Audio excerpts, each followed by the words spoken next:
Coming up on iOS Today, I'm joined by Matthew Cassinelli, and we are going to talk pro tips, tricks, apps, and more to bring you up to the best skill level for you and all of your devices. Podcasts you love. From people you trust. This is Twit. iOS Today, episode 652, recorded May 2nd, 2023. Pro tips and tricks for your iPhone, iPad, and more. Hello and welcome to iOS Today, the show where we talk all things iOS, iPadOS, tvOS, HomePodOS, watchOS, all of the OSs and everything to do with Apple's mobile device platforms and some of their not so mobile device platforms. There isn't a battery-powered HomePod yet, is there? I am Rosemary Orchard, and this week Micah Sargent is out, but that means that I am joined by the one and only Matthew Cassinelli. Welcome back, Matthew. Hello, Rosemary. Thank you for having me. I'm excited to talk thank you for iOS, coming on. as always. Yeah. It's always good to have you on the show because it means we get a little bit of extra shortcuts nerdery, but that's not all we're going to talk about today because I thought, with you coming on the show, one of the reasons why I love shortcuts is it kind of makes me look like a super awesome nerd to everybody else because it's like I press a button and all of this stuff happens. And I was doing something actually on an Android the other day and I realized that like you can swipe on the home bar the same way that you can on an iPhone. And thought, that's kind of a cool trick. I think maybe some people kind of missed. And I thought maybe we should just talk about some of those, kind of hidden features and tips and tricks that you can do on your devices to, just boost your productivity and workflow. And who better to talk about that with than you? Thank you. Well, what's your first one here? See the I'm just going to backtrack just a tiny second because I mentioned that idea. That you meant? Or does Android have this feature too? Is that what you're referring to? Yeah. I'm just going to open an app on my iPhone just to show what I mean. So I'm sure folks are familiar with when you're in an app, you can swipe up and you can go to the app switcher and you can see different apps. But what you can also do, as well as force quitting apps, is from this home bar, you can also just swipe to go back to the previous app. And if you've not done anything in an app, then you can also, swipe from the right side towards the left side to go, forwards an app. And then you can also go backwards an app. And that is quite a nice little thing. And that works on iPad as well. And that could be very useful if you've got lots of full screen apps open on your iPad. And that's, just kind of what you're doing. You're hopping around between apps, just pop into an app, maybe select some text, copy it, hop into another app, and just swiping on that little home bar at the bottom is a fast and easy way to, zip around your device.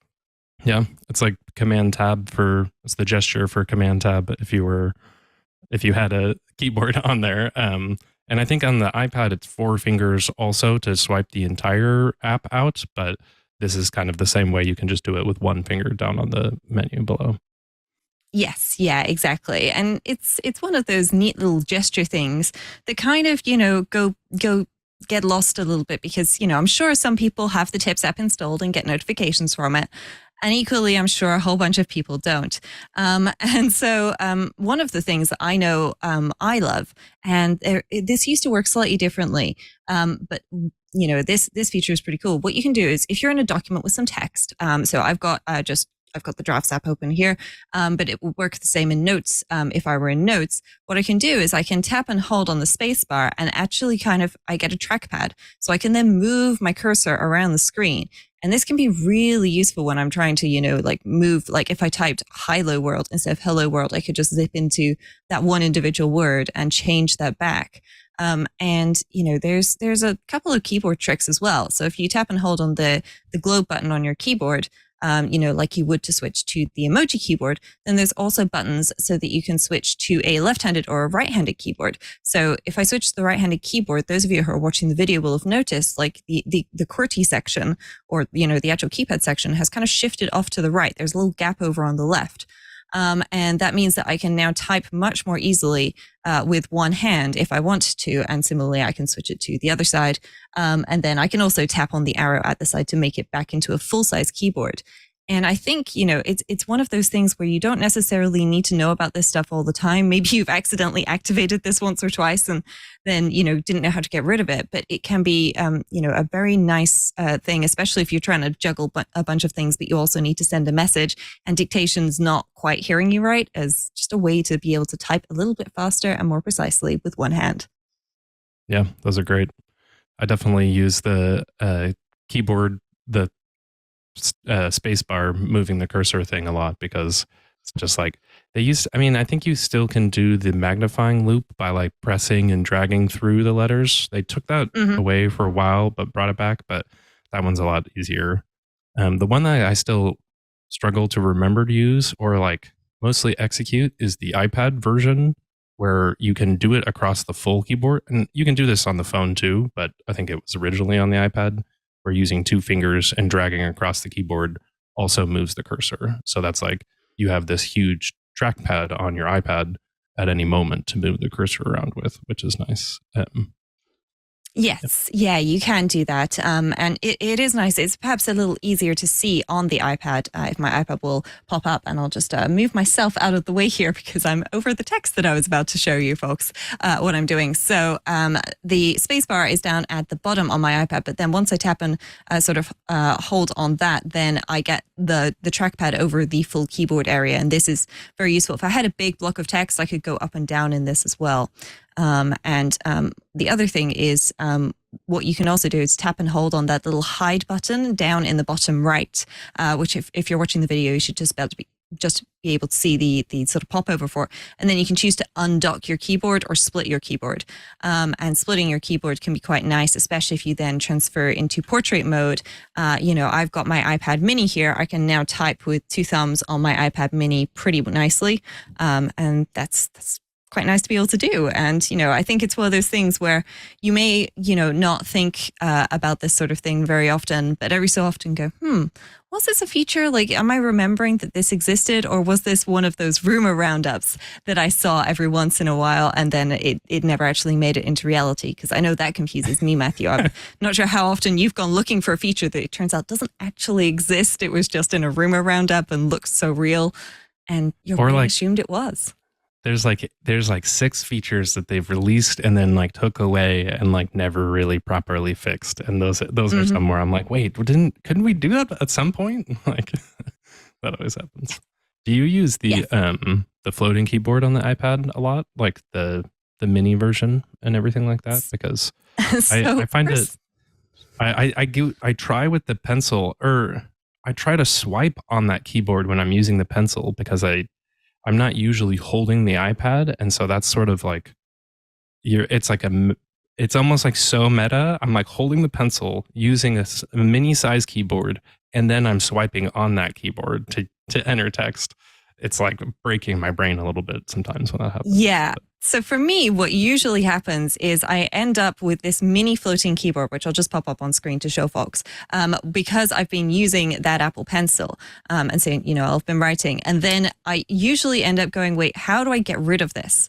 And what you can do is, you can start by docking your pencil. If your pencil isn't docked, you're going to struggle a little bit with this. But there's kind of a pinch gesture to get rid of it, which or like bring it back, but that doesn't always work. I find I often end up with it getting sort of stuck on screen for a while, and then it will go away. And it's kind of silly because you've just got this tiny keyboard floating in the middle of your screen, and there is definitely purpose to this. I don't usually deliberately turn it on, but it can be incredibly useful if I am just typing with one hand or something, to use that, and you can make that go away by tapping into the keyboard settings, and then when you go back, it will be back to full size as you would expect. But yeah, it's definitely one of those things where it seems more useful perhaps in the demonstrations where they know exactly how they're using it and what they're using it for, than it does when you pop open your iPad and go to type something and go, wait, why have I got a teeny tiny iPhone screen on my iPad? Totally. It's like in the exact right use case, you're like, oh, perfect, I need this. But I tend to try to figure out how to use these features, and just approaching it from that angle can be awkward, because you're like, when do I need this mini keyboard or something like that? Yes, That's what yes, we're here for. exactly. And so, yeah, just to explain to folks, when you've got this mini floating keyboard, which I'll just pop up on screen, if the buttons go work, you take two fingers and then you do a pinch gesture, and doing that pinch gesture is supposed to bring it back to full size. It's not doing it for me right now. I'm not quite sure why it's doing it, but I am running the beta, and that usually is the result when things like this don't work. It's a result of the beta doing something silly, and that's what you get for running those developer access things, which is a good reminder with WWDC coming up that if you aren't ready to have your iPad not work at unexpected moments, you should not be installing the betas. Indeed. I feel like, are you saying that to me specifically, Rosemary? Because I'm not saying that to you specifically, Matthew. I know that you are one of those people who will install betas. And I've just planned some travel shortly after WWDC, and so I'm now going, I should probably not install the beta because it eats your battery life. The logic is like, I know I shouldn't, but then the temptation that day always gets me. Oh, yes. Yes. Well, while we're talking about the keyboard, I do want to mention that there are actually a number of other keyboard features that people should go and double check, because, the keyboard is one place where you can do a bunch of cool pro tips. But something that I've managed to recently get my parents onto is the haptic feedback train. I'm sure you all have somebody in your life who loves those clicks and clacks that they get from that virtual keyboard, and hearing that as they type incredibly slowly with one finger probably drives you up the wall as well. Or sometimes even worse, because they're typing really fast and their phone's not on silent. Well, what you can do under settings is actually you can enable haptic feedback. So it's actually under the sound controls on your device, and then you can change your keyboard feedback to include sound or not, and include haptics or not. And the haptics give you a physical feedback with a tiny vibration as you tap a key, which can be incredibly useful. And I've managed to convince my parents that haptic feedback is great and sound feedback is not so great. And I'm very pleased to report that my dad is still typing very slowly, but at least is quietly for everybody else. But there's a number of other things as well, making sure that you've got a sound for locking your phone. So if your phone is not in silent mode, and I've just taken mine out of silent mode, and then you go to lock it, then it actually makes a sound. Of course, mine is in a focus mode, so it's not actually doing any of that right now. But, focus modes are a really cool way to, improve your pro usage of the iPhone, Matthew. And I know you've definitely had a good look at focus modes and everything you can do there. I have come down from the mountain. I don't know. I'm trying to think of the right metaphor. I've walked away from the cliff edge where I had like 18 focus modes, though, because I think in the end, I did explore the boundaries, and I'd say I found them and ran into them too much. I think the biggest thing that I ran into when you overdo focus modes is that you just don't change context that often, or when you do, it's like, unless it's a physical one, sometimes it's like I spent more time trying to think about what context I was in than focusing on the actual like thing I was supposed to be doing in that moment. Or I'm like, I built it a little too much where it hid so many tools that I needed to go back and find them. But the big thing that I've been doing is multiple home screens. And I think a lot of people have multiple home screens, but mine basically are all sort of, I did get this set up to show. Let me bring it up on my iPad. So I have like the similar type of home screen layout for different modes. Like this is just an example of my kind of like daytime or kind of at home screen where I've got audio, reading, social, and it's like a guitar folder, and then just a ton of widgets, which are of course stacked full of shortcuts stuff. So that's how I roll with lots of shortcuts stacks. But then similarly, in almost the same layout, I have my work screen where you can see a lot of different things that I need to do. And I'm trying to hide it because it's got my daily to-do list on here. But it's a similar layout so that when you switch focuses, even though you're changing context, like your brain doesn't have to remap the entire setup, because that's sort of what I figured out over time was I had all these different screens, and then every time I'd have to like reprocess what I was looking at. Whereas now at the right time of day, it's like it's just showing me the exact thing that I need, and anything else is kind of hidden. So like I didn't show. I have like a personal home screen with my recipes app and the home app and things like that. But I don't need to see that during the workday most of the time. Yes, and I think that using focus modes for this sort of thing can be incredibly useful. So I'll just show the podcasting focus mode setup that I have on my iPhone. And among, the allow notifications and so on, I have also customized my lock screen. And so I've chosen a particular lock screen that shows up and it just has my Apple Watch battery level on there for me. But I could choose more than one if I wanted to be able to, switch between those. And then in my regular home screen section, I've just chosen which ones I want to show up. But what you can also do here is change your watch face. But on top of this, if you are not in a focus mode, so I'm just go very quickly, disable my focus mode and hope that my phone doesn't go too crazy. Please ignore the large number of unread emails, folks. That is something that I've been messing with a little bit, and I broke some email filters. But what you can do is here, I've got all of my home screens. And if you have previously had all of your apps on a home screen and gone, yep, okay, I want all of my apps on home screens. This is what I want. And then maybe later you changed your mind. What you can actually do is get rid of a home screen. So I am just going to add another home screen, and I'll just pop one in here, and I'll just pop a widget on it. I'll put the IMDb widget on it. So now I've got a home screen that I can delete. I don't want to delete any of my actual ones. And if I uncheck it so that it doesn't show up, I can then tap on the minus in the bottom right-hand corner. So just to show folks what you can do, tap and hold on like the dots at the bottom of your home screen, just above the dock, or, where it says search just above the dock in that area, and then tap on that again. And then you can unselect or select a home screen to show it or not show it, and then tap on the minus. And you do this when you're not in a focus mode, and this applies to everything. So you do want to make sure that you're not going to delete a page that is used in a focus mode, but then, those will be available or not available. And that can be very useful, especially if you've previously done things like set up a travel home screen. And even within my travel focus mode, I will go through and change which home screens are available depending on what kind of travel I'm currently doing. If I'm traveling as in like I'm on a plane, it's the travel day, then I have an extra home screen, which I can enable, and you can rearrange those home screens as well. Just, as you're in that app editing mode, rearranging your home screens so that this one comes first is really useful.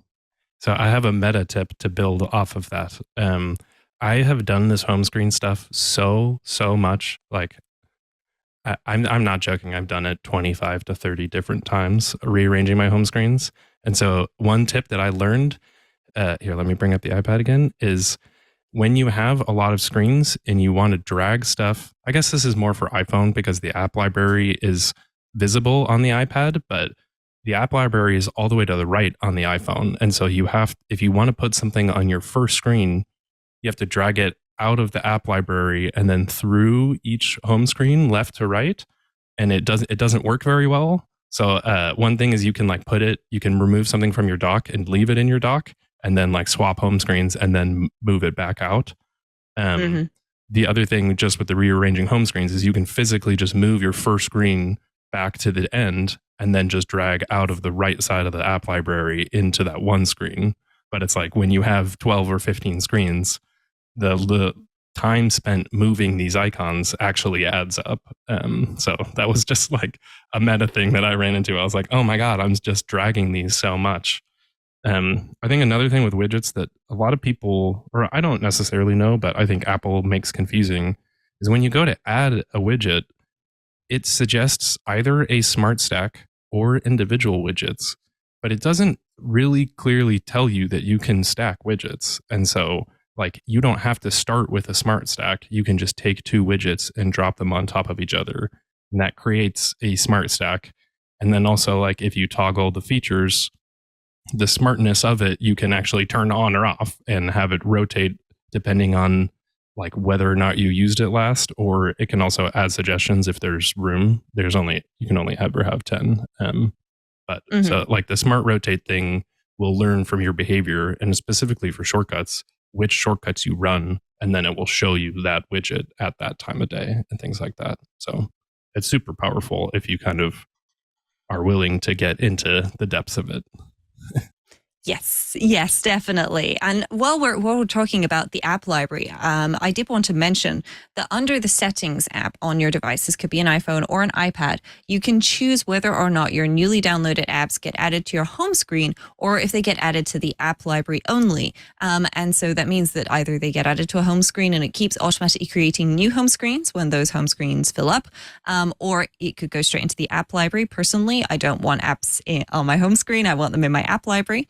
But you can also here toggle notification badges on for apps in your app library, and choose whether or not the app library is shown in search on your home screen. And so what that means is essentially, this little area here where it pops up when that search is there, it should, whether or not the app library kind of gets included in that.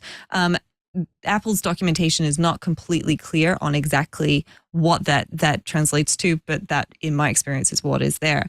The other thing I wanted to mention about badges, because this happens every once in a while, somebody writes in and asks, hey, how do I turn off notification badges for this app, like while I'm in a meeting? Well, what you can do in a focus mode, when you've got the options for your notifications, is you can hide notification badges on home screen apps for things that you aren't getting notifications for. So, for example, if you don't enable notifications for the Messages app, and then you turn off hide notifications, then you won't see those notifications for while you're in that focus mode, and that's right in there along with the showing silence notifications on the lock screen and dimming the lock screen when your focus mode is on. So that's settings, focus, pick your focus mode, and then options. The only thing I will note is that the sleep focus mode doesn't have the option to dim your home screen because it does it automatically, and your driving focus mode doesn't have this option because it's a special one. It's driving and sleep are and do not disturb are a little bit different. Do not disturb kind of works the same way as the others, but the driving and sleep focus modes in general are special in that they don't necessarily have all of the options that everything else has. One super awesome thing about focus modes in particular too is they can kind of add this layer above shortcuts automations that otherwise isn't possible. And I feel like we might have even talked about this on the show when I was on before, but a lot of times people have trouble with shortcuts automations because you aren't able to automate something at a specific location. But focus modes can be activated automatically at specific locations. And you can have a focus mode be an automation trigger for shortcuts. So there's this, again, meta way where if you want to, like, when I get to work, have something happen, the way to do it is actually through focus modes and then an automation on that focus mode rather than just the direct location in shortcuts, because shortcuts doesn't have the toggle or the run in background permission for location stuff, because it's kind of like if you got to the office and then you like left and came back, it would run twice. Whereas the focus modes has this, they basically have a more intelligent layer on top of it to enable, it knows you're just at work still, or like you haven't fully gone home or something like that.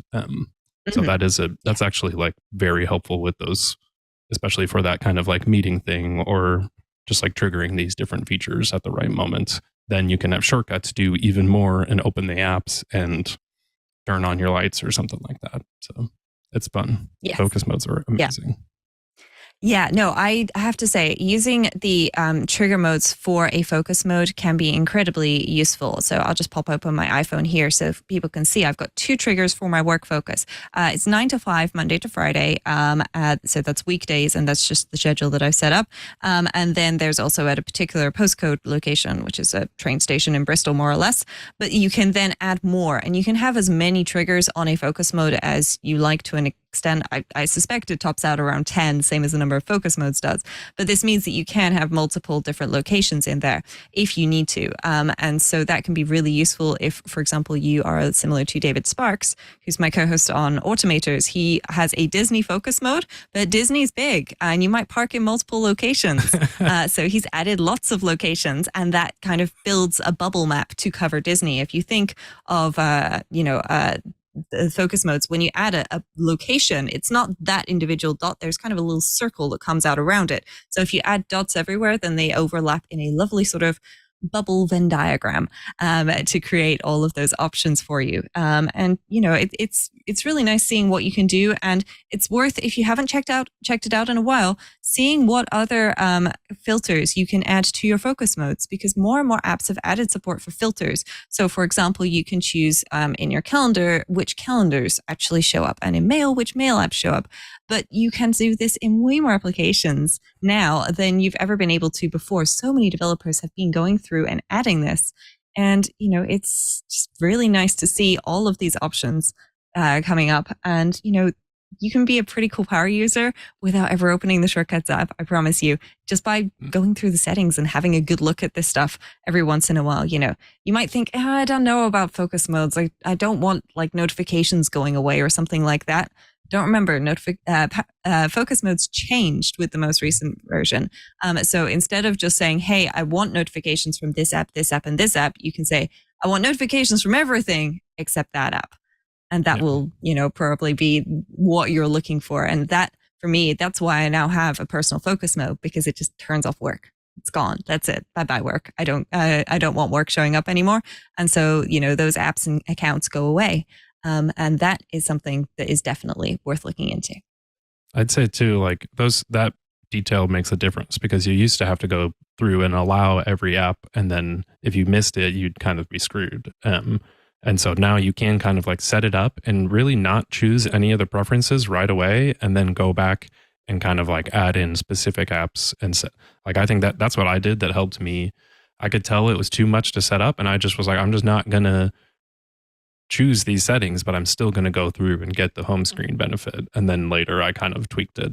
And the one focus filter that they did add, I think in like 16.4 or maybe the latest, was the always on display for the iPhone. So you can actually automate that with any screen and turn it off or in a specific focus mode. And I expect, just to be honest, that this is going to be more powerful this year too, coming at WWDC. Like this, they laid the groundwork for this and then kind of didn't move that far, but then they did throughout the year. And it's like, I'm imagining this stuff is going to continue to get more powerful. So it's worth looking into now. Yes, definitely. And it's one of those things. I think we'll have to talk about what we're looking for at WWDC in a moment, Matthew. But sure. There are two final tricks I would like to share quickly. And then if there's anything else you'd like to share, I'll give you a moment to do that. Sure. But so the two ones I wanted to mention are the ones that can work with the magic Hey Apple Lady command. You might be going, I don't love talking to Siri. I know, that's okay. Sorry, you can't change the phrase. It is, hey, Siri, I'm just saying, hey, Apple Lady, because then I won't trigger all of your HomePods and devices at home. But if you are driving and you have a destination set up, you're using CarPlay, then you can say, hey, Apple Lady, share my ETA, which is share my estimated time of arrival. And it will then ask you who you want to share it with. And just like Micro and I talked about a little while ago, you can do this on iOS or Android, as in you share your ETA and it will just send it. And so it'll send off a text message if it's an Android user, or send off a Maps notification for iOS users. And then it will update folks if things go to plan or really not to plan. And another one for while you are driving is turning on and off announce notifications. So, hey, Apple Lady, turn on or turn off announce notifications. Can be really nice. You can have announce notifications while you are using CarPlay, but you can also have it while you're using your AirPods. So for example, if you're doing some things at home, maybe you don't have your phone right with you, or you're not going to feel buzzes from your Apple Watch or something because you're, washing the dishes or your watch is on charge or similar, then you can turn on announce notifications with an AirPod or multiple AirPods in, or AirPods Max on. And Siri will then interrupt what you're listening to tell you what's up. So when somebody texts you or whatever, then you'll find out. This can be really useful when tied in with somebody sharing their ETA with you. And Matthew, I believe there's another tip that you wanted to share. Just on the announce notifications things real quick, is it's always funny when somebody texts you and it announces those notifications, because she reads whatever they say in her voice. And that's always just like hilarious, if depending on the person who's texting you, I'd say. And also that's a trigger that you can add with shortcuts too. They just added the ability to turn that feature on and off. And so again, in any focus mode, you could have that turn on and off and things like that. So it all, I can always bring it back to shortcuts. You know that. The one thing I do want to mention too that I've been rediscovering for myself, and it's technically shortcuts, but it's not the shortcuts app. It's iPad keyboard shortcuts, and it's the globe key and all of those to move around your screen. Because I think when Stage Manager came out, I just gave up on it immediately, and then in the process didn't really test how they changed the keyboard shortcuts, because they used to all be under the command key, or I don't really remember when they changed them, but I never really got too deep in switching my apps around. And so if you hold the globe key down on an iPad with a keyboard attached, it will pop up the app switcher keyboard shortcuts rather than the specific apps keyboard shortcuts, which you get with command. And so just being able to bring up something and slide over using command / is an awesome little, oh look, I was looking at our tweet for the promo.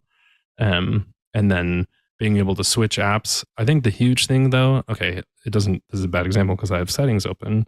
Let me just open YouTube, is you can put other apps into split view and slide over by activating tile window right is globe control right, and then it'll move the app off and then show you your home screen. Then you can use the arrow keys to go select the app that you want and put it into split view and things like that. So this is something that I just don't do enough and is so powerful. And just for iPads, taking you to really flow with that is pop up the app, split it in the slide over, bring out your slide over app, move them down, switch contexts. And then the one that I found is when you're attached to the external stage or an external monitor, you can bring your current window and put it up there and then move that one back down. And so that really helped with just the labor of I need to grab this app and put it onto this other monitor in order to use it. So those are definitely worth checking out. And also for Stage Manager, you have to have iPad on your current. You have to have Stage Manager for the current iPad on, in addition to the external display where it's automatically on, and then you can move the apps back and forth. So that's something that I didn't. I was like, is there no keyboard shortcut to move something to the display? And Stage Manager was off on my iPad, but not the display. So it's can be tricky there, but definitely play around with the keyboard shortcuts, because if you have an iPad, it makes all the difference. Yes, it really does. And that's one of those things that we do try to keep you up to date with here on iOS Today. But it's kind of difficult sometimes because Apple hides so many of these things. I recently learned about a cool adjust date feature, Matthew, which I want to mention when we get to Shortcuts Corner.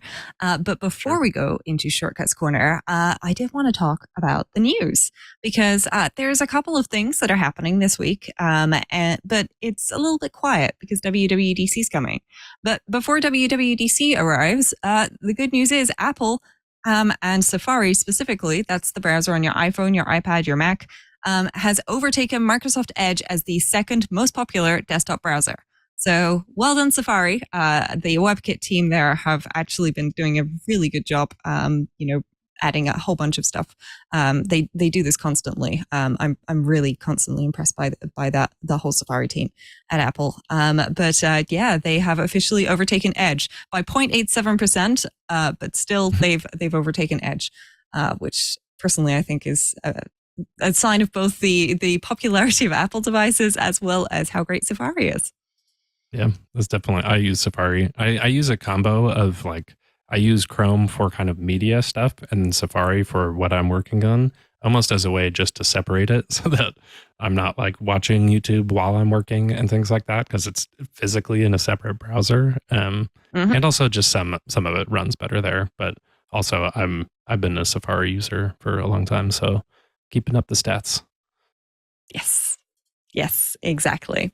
And in other news, Apple Pay Later financing is continuing to roll out. So some of you may have seen this already. Some of you may have gone, wait, I thought that was just out, but I couldn't find it. So Apple Pay Later is rolling out pretty slowly.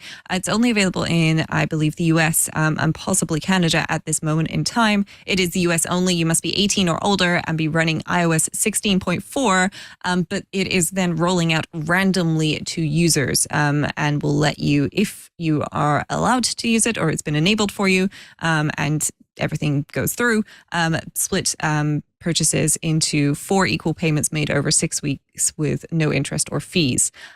So if this is available for you, then open the Apple Wallet app and you may see an early access banner for Apple Pay Later if you've been selected, and you would get an email as well. But you're, other than that, just going to have to wait and see what happens. I don't think I'm getting this feature anytime soon. I don't live in the US. I don't have a US Apple account. But, maybe you've seen it, Matthew. Maybe you got into the early beta. No, I wasn't really trying for it. I'm not personally interested in some of these. Like, I think this is a whole like interesting thing, just that Apple gets into this, because on one hand, they're providing the ability to pay for something that you otherwise couldn't afford. But I think the premise there is that you can't afford it. So maybe you shouldn't be buying it if you can't afford it. It's always questionable. And it's kind of like, it's more about your relationship to your money and things like that than themselves. I think on a higher level too, it's like Apple is actually financing some of this. And so they're moving a lot more into these financial tools. Like they just did more with the savings account too. And I think I saw that it's like $1 billion of people donated or put their money in the first day or something like that. So it's interesting. I don't know. Do you plan on using it if you did get it? I honestly don't know. For me, it really depends on what I'm buying and things like that. But I tend not to go with things like this just because, as you said, if I don't have the money for it, then I shouldn't be buying it. The one exception is if I've bought something that I think I may need to return with something like this. If it's going to be easier to return it because I don't have the money gone from my bank account, then that might make sense. So possibly if I had to buy an iPhone that I thought I was going to return, but I also don't think I'd buy an iPhone and plan on returning it or think I was going to return it. But either way, if it's available for you and you need it, then excellent. Please write in and let us know your experience with it, if it was good or bad. In the meantime, it's a little bit of a slow news period right now because WWDC is coming. So that's Apple's Worldwide Developer Conference. They typically have it towards the beginning of June every year. And for the last couple of years, it's been a bit different, with, the pandemic and so on. And this year, they are back in Apple Park for one day only, by invite only. I didn't even apply for a ticket, Matthew, and I haven't been invited. But that's not going to stop me building my own Santa-style wish list of, Dear Tim Cook and the Shortcuts team, please can I have all of the things, because we've been really great Apple users this year. We're teaching everyone how to be pro users. And I'm sure you've got a whole bunch of things on a wish list for Apple and the Shortcuts team, Matthew. Santa Tim, I don't know. I didn't come up with the joke quick enough, but absolutely. I mean, where should we start and how much time do we have? No.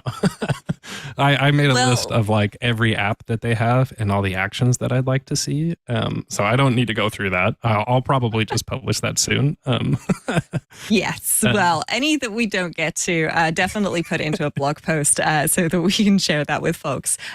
Let's not spend too long on this, but I'm sure there's some features that you desperately want and you think would be great for everybody. I mean, personally, one of the things that I am really looking for is the ability for certain apps to be able to have their own shortcuts, automations, triggers. So the same way an app can send notifications, and just like some apps can register for the ability to send urgent notifications, like, for example, a flood notification from a particular weather app to say, like, hey, there's seriously dangerous weather in your area, you should watch out. Things like that. If an app were able to register for their own automation triggers for shortcuts, that would be super cool. And I think that, if, say, the Maps app added some automation triggers, like, hey, when I start navigation 2, then that would be really nice because, there's already sharing ETA automatically for favorites in maps, but I also want playlists tied into that, and I can't do that right now. I need that. So, yeah, there's quite a few things that I'm looking for, but, what would you say your top 3 are for now, Matthew? I mean, top 3. So I'd say for everybody, I think improving the Siri experience and continuing on what they did last year would help. They added app shortcuts as a way to kind of apps can provide their functionality to Siri, and then everybody can kind of get that shortcuts benefit without pre-setting up every one of your shortcuts. I think it didn't get enough adoption, I'd say. So really emphasizing it's built off of the App Intense API, and so I mean I've sort of seen that they are sort of like it's one of those it's like a developer strategy almost where they funnel a lot of functionality through this so that everybody does have to adopt it, and then everybody is like benefits from being part of this smarter ecosystem. And so a lot of that provides Siri the ability to, in theory, make better decisions about what to do and automatically make those decisions for you. And so like something where you could just say something that you want and she'll figure out a shortcut for you would be great. Like more than just one step, or even like just triggering it is pretty limited by a very specific phrase. And so I think it's very error prone in that way. And having a more intelligent layer on top of like, I said this, but it wasn't exactly the right shortcut and it should be that. I think that's something that would be needed. Like my way is to just build every single shortcut and then try to remember all of the titles. And so that's like not really feasible at scale.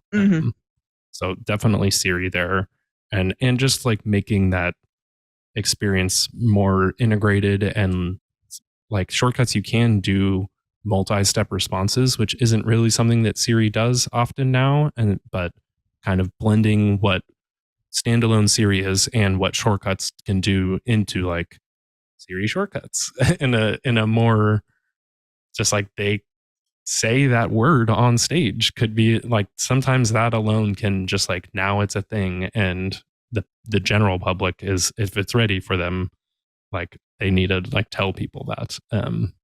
So Siri is definitely a big part. I mean, I want to say just like features for the Shortcuts app, because I think this is one of those things where it's like technically for power users, but also nobody else, just to be frank, is using it except for power users, or they're just like running their shortcuts. And so getting the Shortcuts app into a place where it's more usable for people to become power users, I think is really important.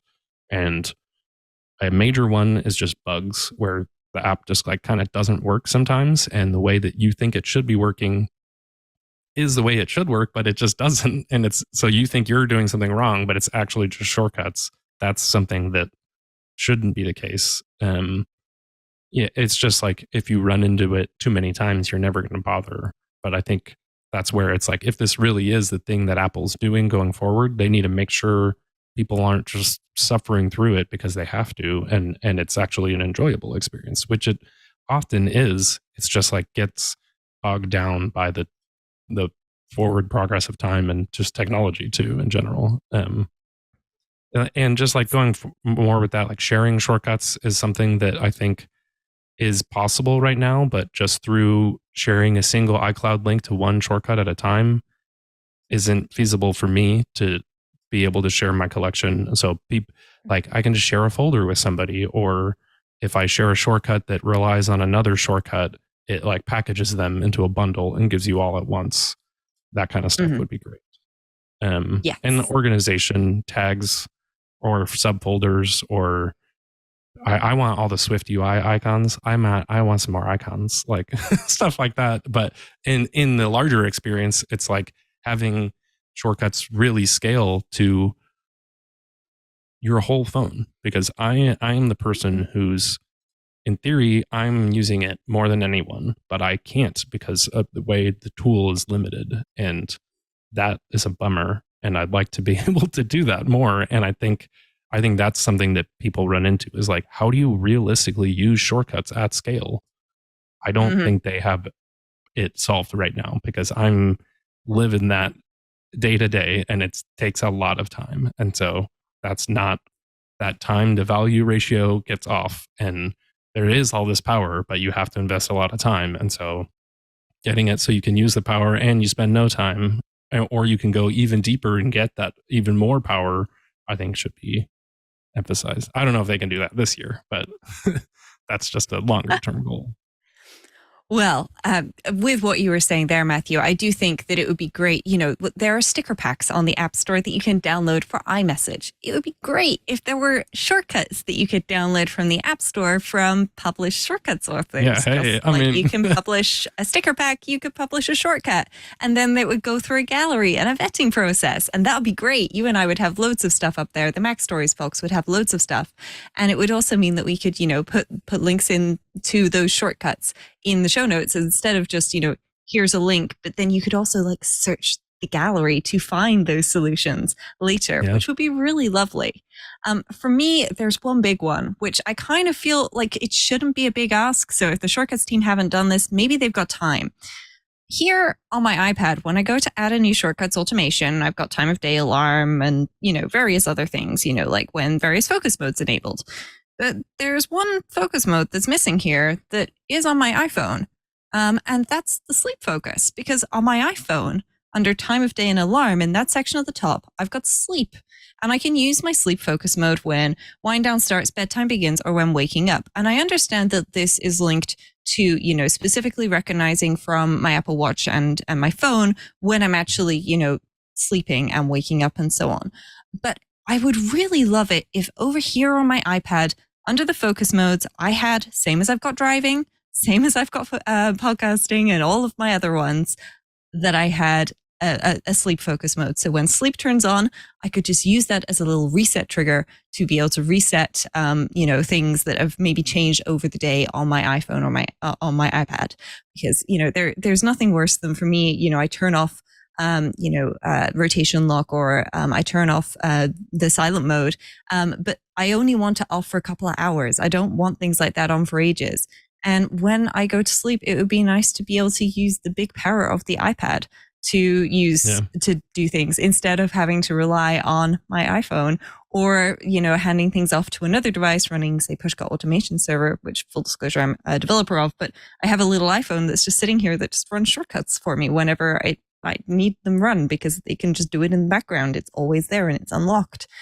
But it would be really nice if I could, have the iPad take advantage of the sleep focus mode as well. And so, I think those are probably my big requests.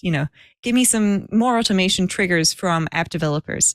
Give me, a way to publish shortcuts into the App Store. Come on, App Store team. You've obviously got loads of free time. You're not reviewing any apps. They're really busy. They're constantly slammed, and they're going to be super slammed in September. But it would be awesome if we could have shortcuts. And if I could have the sleep focus mode available on my other devices as a trigger, I would be incredibly happy. Totally. I agree. So there we go. That's kind of our top three each. So shortcuts team, if you've got a bunch of free time, then there you go. That's that. You've got a month. That's plenty of time. Speaking as a developer, that's no time at all. They would have been finished weeks ago. But Matthew, do you have one feature that you'd love to see in iOS 17 that isn't shortcuts related before we go to Shortcuts Corner? Oh yeah. I mean, I have plenty of those too. I made a whole list. I think, just one though. I mean, yes, your top one. I'm going to be evil and make you pick.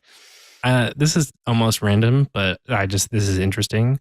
Let me change the dock by focus mode also, so that I can have a different priority of those main set of apps, regardless of which mode I'm in. There you go. That is a very nice one. For me, honestly, I would like more integration that is parallel across platforms. So I'd love to see all of the same features that come to, for example, Mail on iOS come to Mail on the Mac, and vice versa. So, for example, Mail rules would then appear on my iPhone, and I could have Mail rules on my iPhone and things like that. This is a little sneaky because it technically would extend to also, please give me the same shortcuts actions for all of the apps on all of the platforms. But I have to be sneaky and put that in there. I'm hosting today. Mike is not here to tell me off, so I'm just going with it. So with that done, that's our WWDC wishlist roundup. Apple's got plenty of time to implement that for iOS 18, I'm sure. And I believe I am hearing the music, and it is time for Shortcuts Corner.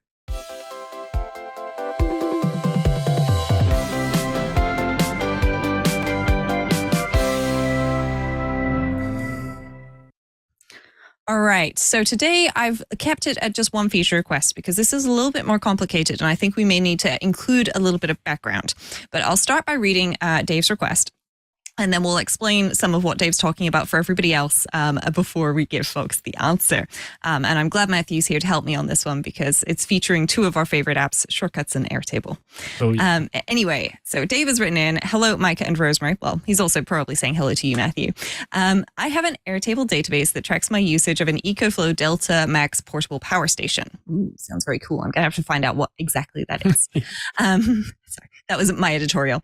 I've successfully written an iOS shortcut that creates a record entering a start date and time into the database's date field, as well as other data into different fields. I've named the shortcut Delta Start. Excellent work, Dave. I'm very, very proud of you. You've probably done pretty much everything you're going to need to do for the next bit. I'm pleased to tell you. So he continues, I cannot figure out how to write the next shortcut with a second iOS shortcut named Delta Stop. Update the same record's completion field with the ending date and time. This record will always be the only record in the database with an empty completion field. There will never be two records without a completion date and time existing at the same time. So I'm thinking find record by empty completion field. Mm-hmm. Oh. Good start. This record will always be at line 1 of the top of the database as the records are sorted by newest at the top of the date field. Thinking find record by line 1 of the location. Many thanks for your help, Dave. And before we get into what is Airtable and what does all of this mean, Dave has also included some pet tags in a slightly different form today because Dave no longer has a pet, sadly, but owned a small beagle named Snoopy when he was a teen. Snoopy got him an A++ when he had to write a limerick for English class. And here it is. There was a young dog named Snoopy, whose ears always looked droopy. He sniffed the ground with a curious frown and said, something around here smells poopy. So I'm going to thank Dave for paying the pet tax in an unusual way. If you do want to send us a request, you don't have to pay the pet tax, but you can pay the pet tax. And as we've just established, limericks are almost as good as a photo. And I now have a mental image of cartoon Snoopy in my head running around sniffing things going, something smells poopy. But there we go.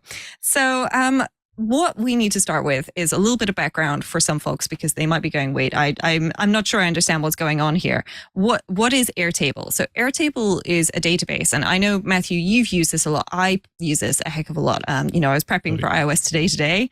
I was prepping for the show iOS Today earlier today. There we go. Stop confusing people with that. And I realized as I was doing it how much of my preparation actually involved using Airtable because it's really, just incredibly useful for having all of your data in various ways. And I'm sure a lot of folks like to use spreadsheets, but I kind of prefer to use, Airtable bases because they are a little bit more powerful than other things. And I'm just going to sneak away from my app cap. So some of you might have got a little bit of a preview there of what I was going to talk about. But what I have here is not dissimilar to a spreadsheet. I've got, this is my iOS Today sheet. So I've got the episode number, the sheet name for Google Sheets, the sheet date so that I can input that, a theme, any apps and so on, and when it should air and titles and all of that stuff. And so I can take that, but then there's other information as well.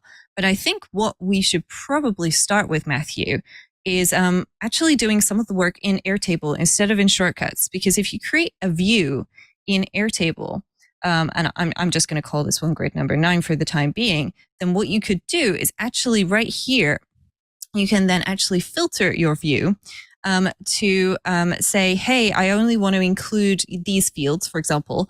But if you do it on the web, then you can also filter it to say, I want everything that has nothing in the completion field. And so then you can actually use that with the Airtable API to find those. And you know that you've already got the right data because you can see it on the web.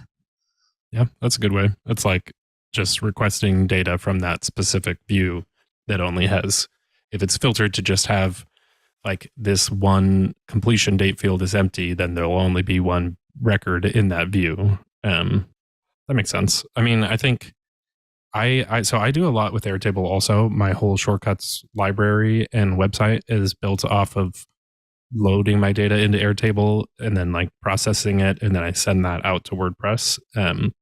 So I actually have a shortcut that I made to like abstract the API. Here, hold on.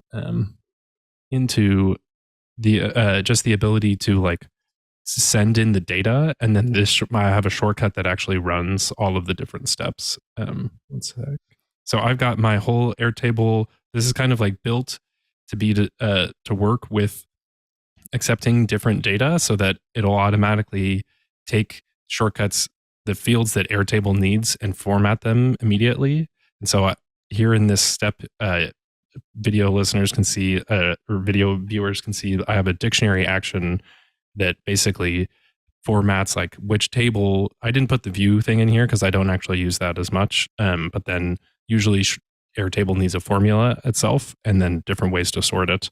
So just in a simple version, I actually have almost what you would need here, where Airtable needs a formula that's like, if in this example, the completion field is empty, so you would do the field completion in brackets and then equals blank. Basically, you put in two quotes, but then there's just nothing in there. So it's if the description field is blank, and then in Airtable around that, you it's sort of like an order of operations thing. You say not. So if the case is not that the completion field is blank, then get it. Or I guess maybe I'm reversing the logic. And this is one of the reasons why I would suggest starting with the view, because in the Airtable documentation, which we'll put a link to in the show notes if we can, you can either search for a formula. So you can search for, hey, wherever the completion date is empty, or you can search for a view. And because it's really easy to make views on the web, I would definitely recommend doing that, because that will then save you figuring out all of this logic later.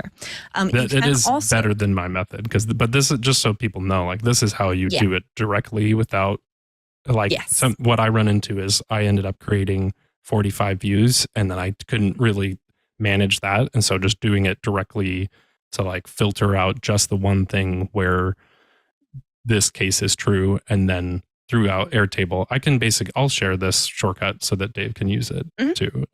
Because awesome. And then it is like a lot easier to just get that one field of data out. Yes. So the other thing that's listed in the documentation is you can also specify a maximum number of records to include. And so I'm just going to pop open a brand new shortcut here on my iPad so that I can show people what I'm talking about. So what you have is you'll have, and I'm just going to put a text box in here just because it'll be a little easier to see what I'm talking about. And then you'll do a get contents of URL after that to get the contents of this URL. So you'll have your Airtable URL here, and I'll just put that in as that. And then at the end, you can have a question mark to add a URL parameter or more than one URL parameters. And then we can say max records, and it's important that we type max lowercase, an uppercase R, and then the rest of the word records, no spaces, no underscores, nothing like that. It has to follow exactly what the Airtable documentation says.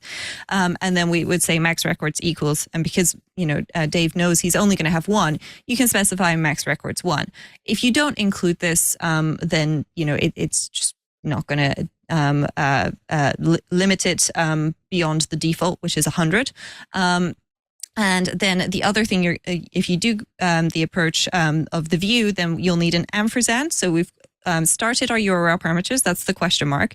And then if we want to add more of these, so more, hey, I want it to, do it with this limit or this way of filtering or sorting or something on it. Then we use the ampersand to add those, and then we'll just say view equals. If I find my equals button, there we go. And I'm just going to call this incomplete because that's a nice, easy name. You'll have to check exactly what your name of your view is. But there we go. So then we're going to do this. And then here in the result, we are going to get a list of results, because this is going to list records that match this criteria. Even though we've said there's only going to be one, it's going to be a list. So what we'll need to do is get the dictionary from the input. And I prefer to use the get dictionary from input here just because it makes it a little nicer. And then if we get the dictionary value for records, and then finally after this, what we can do is we can get our first item from the list. And so what I'll do is I'll use the get item from list and get first item. And that's what it does by default. And then we have this first item. And so that's the one that you want to update there, Dave. And then what you'll need to do is get the record ID from that. And so what we'll probably want is this same action again for getting the value from the dictionary. So I'll just fix this. Oops. There we go. Sorry, shortcuts had a little moment there, and I'll just make sure that I select this so it's getting that one. Okay, so these are our API results. I'll just name that variable so we know which one I'm talking about. And then I will get the first action from the records, and I'll name this one. Perfect. And then what we need to do is not get the results. It's definitely having a moment here. I think I'm triggering one of those fancy gestures. But there we go. So in this, what we need to do is then get our ID so that then when you go to update your record, then what we'll need to do is we'll need, and I'll use a text action here just again because people will be able to see a little easier that I'm typing in Airtable URL. What we need to do this time when we do a get contents of URL. This is very important that you remember this bit, Dave, because otherwise things might go a little bit haywire. You need to change your method, okay? And I know you've done this before because you've done it to create a record. So you probably use post for that. What you want to do here is you want to use patch. Okay, and the reason why you want to use patch is essentially what you're thinking of here is the difference between saying, hey, here is everything. I want everything updated, replace it. Okay, so it's going to basically go in and take out what was there and put in whatever you give it. A patch is very selectively going, hi, I've got a little bit of a fix, some sticky tape that I want to put over the top of this. It's not really sticky tape, it's more adding another brick to the wall, whereas post is kind of boom, wall is gone and there's a new wall in place. So you want to use that patch request so that when you update it and you send over that completion date, that you don't lose all of your existing data. So I'll include this one in the show notes for you as well. So that we can make sure that you have all of those pieces of information. But yeah, is there anything that you would like to add to this, Matthew? Because I know Airtable's recently been updating some things. They've expanded their API, which I'm very excited about. And I've been having some fun playing with it. For example, all of my app caps, my future app caps, are stored in Airtable. And then I can just say, hey, I can actually say, hey, Apple lady, prep for iOS today, and she'll have a look at any of the apps that I'm going to talk about, be that they could be apps or app caps that are, actually marked as apps, and go, oh, these ones are missing information. You should update these so that they have it, and then helps me walk through looking for them in the App Store and selecting it so that we can get all of that data ready. What did you say their API changed? They've expanded their API, so there's a new authentication token method and so on. It's all listed in the API reference guide that we'll include in the show notes. They've expanded it, so you can get a list of your Airtable bases and a list of views and things like that as well now. That's fair. I haven't gone back. I have been. This is like my worst enemy at some points is working on the Airtable stuff because it's like my most important thing. And then if I mess it up, it ruins my shortcuts workflow. And definitely what happened to me was I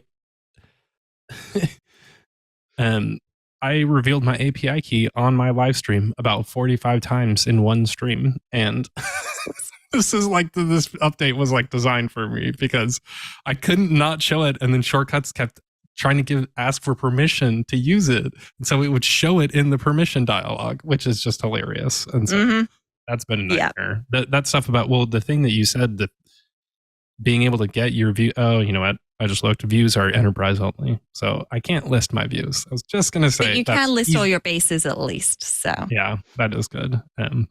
Yeah. I mean, Airtable is super powerful, and like you said, the patch thing is good. I made like my shortcut was I got so sick of dealing with the API that like I basically abstracted parts of it into a shortcut, and then now all I need to do is pass the data in.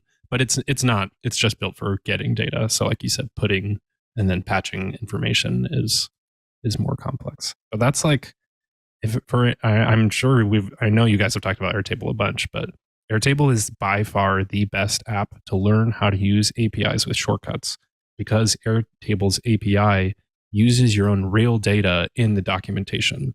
And so whatever structure you created in your database, that's how the API is built. And so you know how to hook into it because you built it. And then in theory, but like that matters a lot versus something like Notion, where it's just the API is just using example data. And so you have no idea how to practically use this.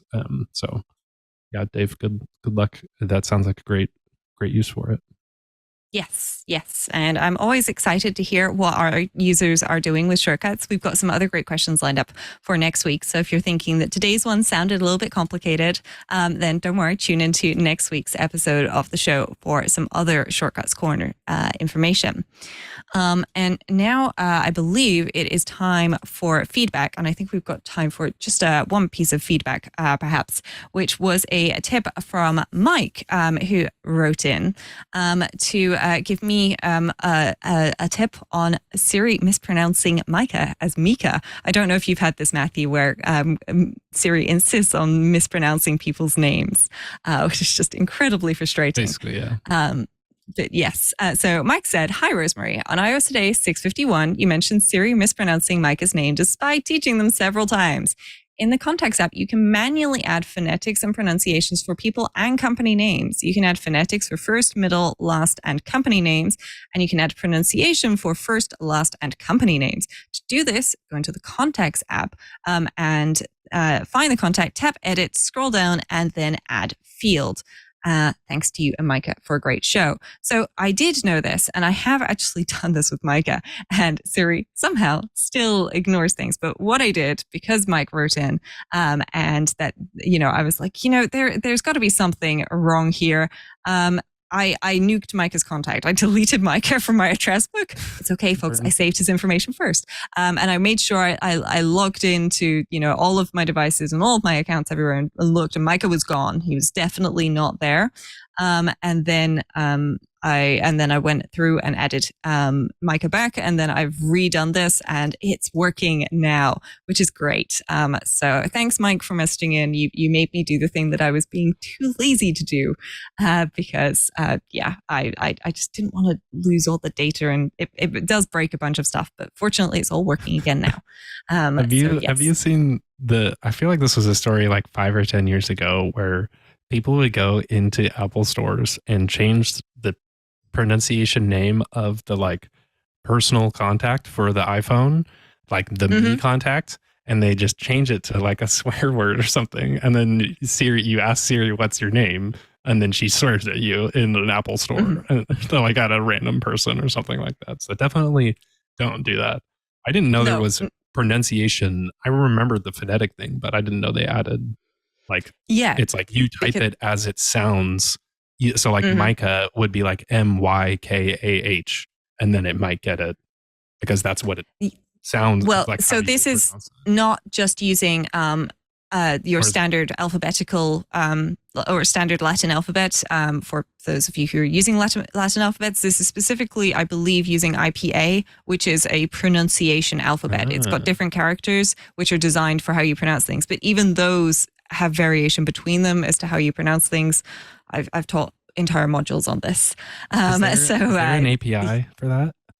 No, there's a Wikipedia page. I'll include that in the show notes, along with the link to the Apple Support doc. You could get shortcuts to tell you how to pronounce things by converting it, or also feature request. Apple should do this. I don't want to figure this out. You can already say, "Hey, Apple lady, Mika's name is pronounced Micah." Yeah, I just mean as a function of convert text to phonetic pronunciation as an action, like the Oh, I have to say, Matthew, as a former English teacher, love the idea.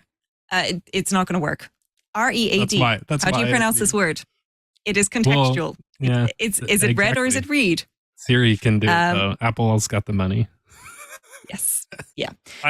Not an easy problem. Yeah. I still want it. The OUGH sound. Like don't even get me started on that. I had one lovely student once. He said, "So if it is 1 foot and 2 feet, then why is it not 1 shoop and 2 sheep?" And I just had to say, because English. I'm sorry. Yeah, So, that's good. there we go. Pronunciation is hard, and Siri is struggling with it as well. But with that said, we are now just about, I believe, hearing the music in the corner of my ear for the app caps. So the app caps are the part of the show where we put a silly hat atop Pod's head, traditionally a cap, but it doesn't have to be. It's any kind of headgear. And then we have an app, a tip, a trick, maybe a piece of hardware as something to cap off the show with. Yes, we're going all of the puns all of the way down here. And so, Matthew, would you like to start us off by telling us a little bit about the hat atop your head and then telling us about your pick of the week? This is my skateboarding hat. I feel like this is the one I wore last time, but I lost this, or I thought I lost this right after I got back from Hawaii like 5 years ago. It's in my profile picture. And then with it, I took in Hawaii and then immediately lost it the second I got home. And then like 5 years later, I found it in like the bottom of a bin. And so I was very excited about it. But the app that I'm recommending is Lunar. This is actually for the Mac, but it is for iOS users because of some clever ways, some clever techniques. But this app lets you control external displays using like the data display channel commands. So it can just like tell your monitor to turn off. So the power on and off stuff is like a little sketchy, but what I use it for is rotating the display, rearranging the displays in the alignment if you have multiple. And then the other one is connecting to Sidecar. And so I love this app because this is one of those things where I'm like, oh, I just can't do this. And instead, there's this app that exists that does it all for you in very detailed ways with complete shortcut support and like adds features that I didn't even think were possible. Because I didn't know, you can connect to Sidecar. I don't know how this app does it, but there's nothing that like lets you activate that on the Mac right now. And so the meta strategy that I figured out, which is also just something for shortcuts in general, is if you use the run script over SSH action, you can tell your Mac to do anything from your iPhone or iPad. And the anything part is important because I never realized this is I can just use run script over SSH to tell my Mac to run a shortcut. Like a very simple, like I don't know why I didn't do that. I did it to like do stuff, but to just run the shortcut that it itself is already running. Like if I want to connect a Sidecar from my Mac, I just run the shortcut. But then in it like calls itself from iOS on the Mac and runs it. So I basically have a button now where on the iPad, I can press connect to Sidecar and it'll tell my Mac to send the command to that iPad and connect it, which is like from the iPad, I can turn on Sidecar, which isn't at all possible right now. And then, I use it. I have multiple monitors. So I have one monitor vertical when I stream and do podcasts, and then otherwise it's not.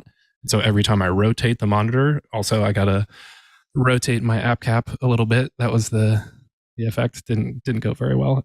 But it's it can switch the display arrangement instead of like I physically would like turn the screen and then sit there and try to find how to change it afterwards. Or but yeah, it's like it can align those two monitors snapping to the center or like in any sort of like physical arrangement in space.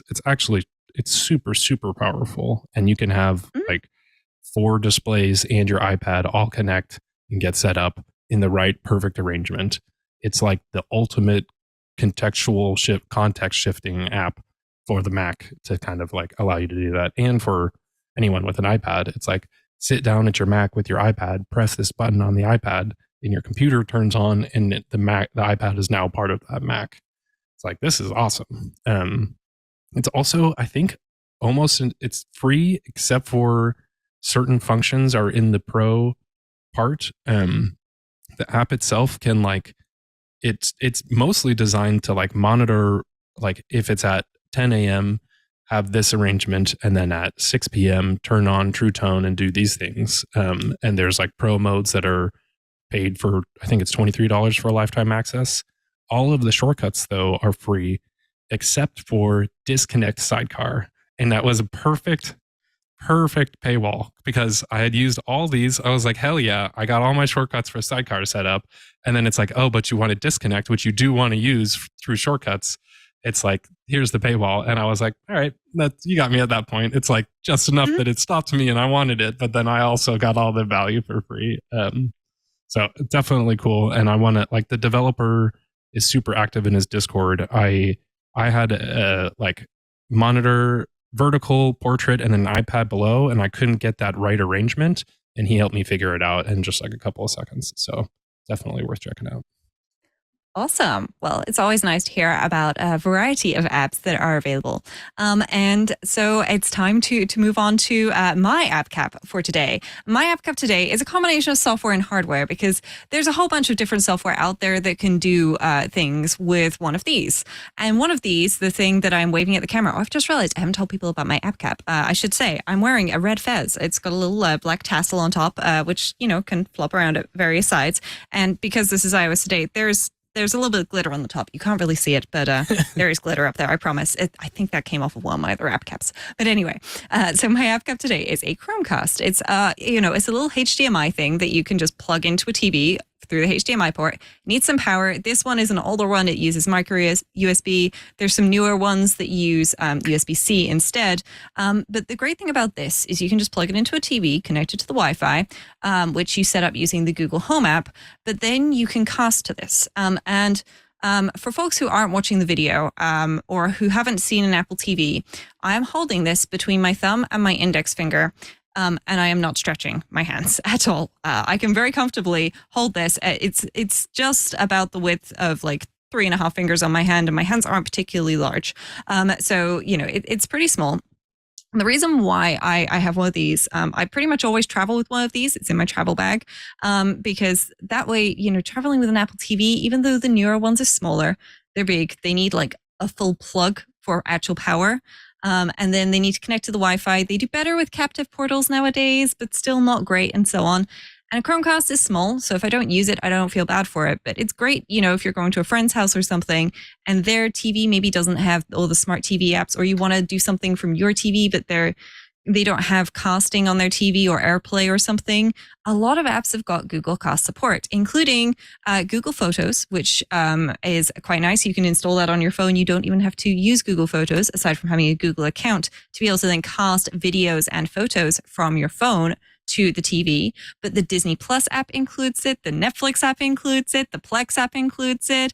It's on so many different things. And you can get Chromecasts for $30 or more. If you get one of the newer Google Chromecast with with TV, then they're about $50, and they come with like a remote control and stuff, and you can use them independently. That does appear to now be available for $30 or so, actually.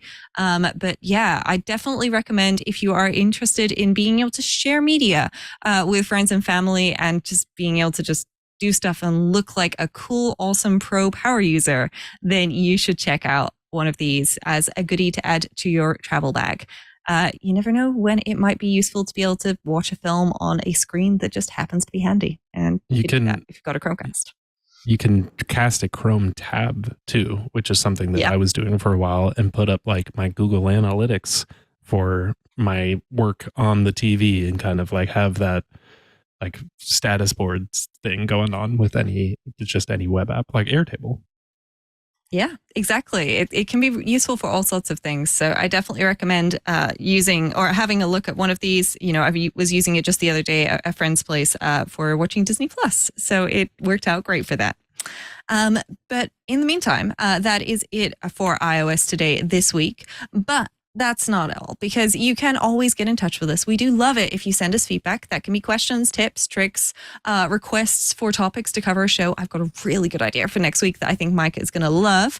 But after that, we're we're open to ideas. And you can send all of that over to iostoday@twit.tv via email. Or if you are on Mastodon, then you can send it to iostoday@twit.social, which is where we have a Mastodon account. And if you wanted to watch us live, then you can do so every Tuesday at 12 p.m. Eastern, 9 a.m. Pacific, or 4 p.m. UTC, which is 5 p.m. UK time most of the time, asterisk. Daylight savings is kind of tricky. And you can always go to our website at twit.tv/iOS to get the links from all the latest show notes and find the best way to get iOS Today and other Twit podcasts into your podcast app of choice. So I know a lot of you love the video version of the show. And I have to say the folks here, they really make a big effort when it comes to the artwork. So even if you're not a video podcast listener, you should definitely check out the artwork of every episode. But you can subscribe to the video or audio version or follow it, whatever your podcast app of choice gives you as an option. And the links are right there on twit.tv/iOS. But if you want more Twit in your life, because who wouldn't want all of the greatest tech news, then you should consider joining Club Twit, which gives you all of our shows ad-free for $7 a month. So you get no ads and an exclusive Twit Plus feed with extra content and a members-only Discord channel. So Matthew mentioned he joined the Discord for Lunar for his app cap. Well, Twit has a Discord as well. And we've got channels for every show. And not only do we have channels for every show, we've got a whole bunch more channels as well, including some for the secret members-only show. So if you want to find out more about, for example, the Mac and other iOS things, Micah has a bonus show that he does called Hands on Mac. And there's also conversations about accessibility, AI, coding, beer, wine, and cocktails, of course, and Linux, including the Untitled Linux show, and so much more. So you can find out all about that at twit.tv/clubtwit. And if you wanted to, you could also just support iOS Today, which you can do through Apple Podcasts, which will give you an audio-only version of the show ad free every week. Other than that, we also exist as people around the internet. Micah is not here this week, so he doesn't get to tell us about Chihuahua, which is where you can find him. But Matthew, where can people find you? MatthewCassinelli.com is definitely the best place. I do have a newsletter there that you can sign up and subscribe for. I've been kind of like reevaluating how I'm doing that, but it's definitely the easy way to stay up to date with my stuff. On my website, I've got all my shortcuts, or not all my shortcuts, but a ton of shortcuts that you can get for free. And also through my membership program, which you can sign up. And I've got tons of extra shortcuts and tons of like beta things coming for this summer too. So awesome. Lots of fun. Love it. Well, you can also find me at rosemaryorchard.com, which has links to the things I do around the internet, books, podcasts, apps, all of the things. And there's the occasional new blog post there. Still working on everything that's in my tech bag. Turns out I have a lot of stuff in my bag. I'm still unpacking from when I went to San Francisco. But that will hopefully be up soon. There's also some links to my social media there. But the best place to find me really is the Club Twit Discord, because I love hanging out in the iOS Today channel, and I do sneak into the MacBreak channel, MacBreak Weekly channel every once in a while as well. In the meantime, that's all we've got time for today. We hope to see you in your podcast app of choice again next week. And in the meantime, have a great week, everybody. Goodbye. Bye. See y'all next time I'm on. Hey, we should talk Linux. It's the operating system that runs the internet, a bunch of game consoles, cell phones, and maybe even the machine on your desk. But you already knew all that.